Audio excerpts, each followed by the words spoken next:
You can add and remove image boundaries using any line string or polyline or even a circle.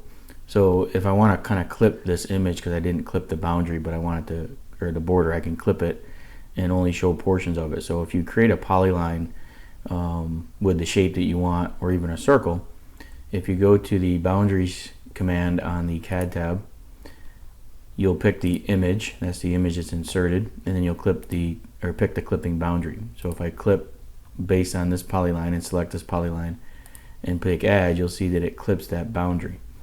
Now if I close this, you'll see that if I edit this boundary, that image will also readjust accordingly. So it is dynamic to that clipping boundary. If I remove it, basically you're doing the opposite, where you're going to pick the image, you're going to select the clipping boundary, and you'll remove it.